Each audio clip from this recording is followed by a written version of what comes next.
Burimari express train Burimari পর্যন্ত চালুর ব্যবস্থা নেওয়া হবে 180 দিনের মধ্যে।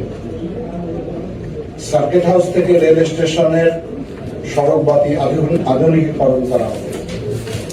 লালমনিরহাট বিমানবন্দর চালুর জন্য 180 দিনে আমরা হয়তো চালু করতে পারবো না, কিন্তু এটা যাবতীয় পদক্ষেপ, প্রাথমিক সমীক্ষা এর ব্যবস্থা আমরা গ্রহণ করার চেষ্টা করব।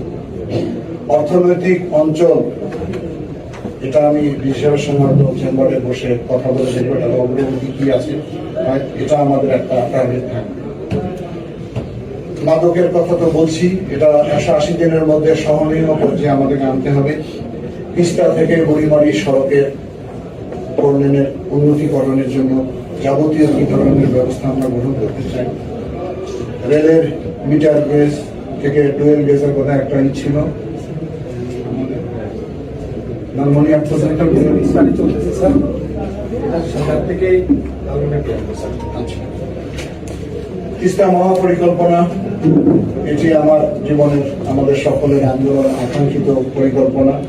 এটা নিয়ে যদিও কাজ করতেছি আমরা, এটারও অগ্রগতি করার চেষ্টা করা হবে। আমি এলজিডি এক্সচেঞ্জ সেক্টরে বলছিলাম যে আমাদের ঐতিহ্যবাহী সিন্দুরমতি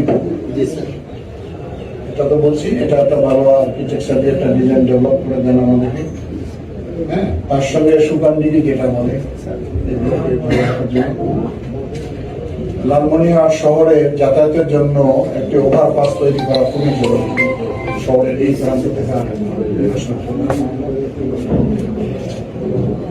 আর আমার একটা আকাঙ্ক্ষা, এটা রোস্তানা ইউজ করতে পারবেন, একটা ফুলের সড়ক করতে চাই।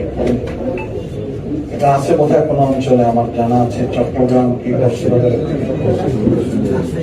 রাজশাহীতে আছে, রাজশাহী সিটি কর্পোরেশনে না। এটা আমার ধারণ রাস্তা দুই ধারে হইতে হবে, মাঝখানে ডিভাইডারে